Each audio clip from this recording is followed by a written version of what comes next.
So we're going to go into, starting a tax return on there. So when you go and you go to your site location and we get your volunteer agreement, we also need you to bring in your ID so that we can verify you. We'll get you set up into the TaxSlayer software. So going forward, once you come to North Dallas Shared Ministries, I give you a username and password. That is the username and password that you will use every time you come to my site location.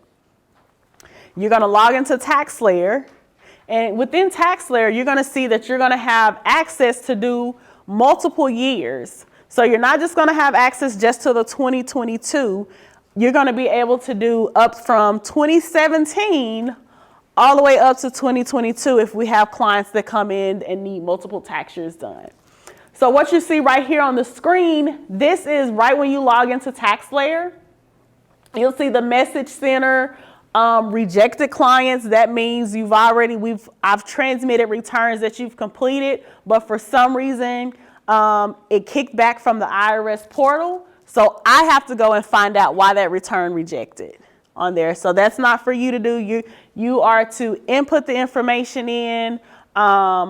It will be reviewed, and then it will be transmitted by the site coordinator or the assistant site coordinator. You also see on the portal, you don't see it on the screen, on the left-hand side, you're going to see like the VITA blog, access to go to the IRS website. And then in here, you're going to have the 2022 tax return, whatever year you're going to go into. Then you're going to also have your client search. Your client search is after you start completing tax returns, you're going to see the history of all those returns in client search on there.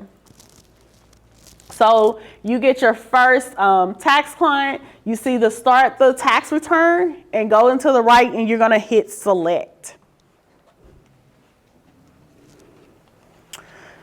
And then what's going to pop up is going to be another window that pops up, and it's going to ask you for the Social Security number. It says Social Security number, but also if a person has an ITIN. Again, we're going to be talking about ITINs. ITINs has the same numbers, same sequence as a social, but all ITINs, they start with a number 9 on there. So when you get to the site, you'll have a little information about what the ITINs are, and then we'll let you know this is the number that you start with. And that is either the Social Security card, it could be a picture of the Social Security card. Maybe they went to the Social Security Administration office and they have a statement that has their Social Security number on it. It could be a retiree that gets Social Security disability. That is a government official document. That 1099 SSA, we could get their social off of that. There's only certain documents that we will take their social from. We will not take it from their mouth, their head, written on just a blank sheet of paper. We can get it from a tax return that was completed by a VITA site. And we're able to determine most VITA sites because most VITA sites are operating typically through like a library. But we will let you know because the intake will determine if they're going to accept a copy of that previous return. We will not accept if someone says they've been here previously and we should know them, because I've already told them that we won't do that on there. They can't tell me that it was in a fire because they used that the last year on there. So we need to see their actual social on there. They cannot write that down on a piece of paper and say, oh, I know that in my head. Also with their ITIN, we can get their ITIN from a previous year's tax return. Also the IRS, the IRS is the only one that issue out ITIN numbers on there. So it could be a small card, white and green card, like about the size of a social, or it could be on a letter size sheet of paper, like an 8x11 that the IRS issues them on there. Or again, we can take a picture. If they're taking, like I'm using my phone to take a picture of my Social Security card because I can see that is a Social Security card on there. That is acceptable, I'm going to say, at my site. Now, Andrew may say that I need the actual Social Security card. When we talked about identification, we did say that there were exceptions based upon the site coordinator. So when you go to start the tax return, it's going to ask you to input in their social or the ITIN number. You're going to input that information in on the top, and then you're going to confirm it. And this is for the taxpayer only. You're going to input their information in, and this is going to start their tax return and put it up in queue in your database. So this is what a social looks like.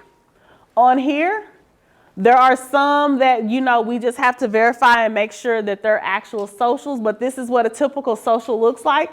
We will accept originals, copies that can be paper, electronic, an SSA letter, and then there are exceptions based upon the site coordinator.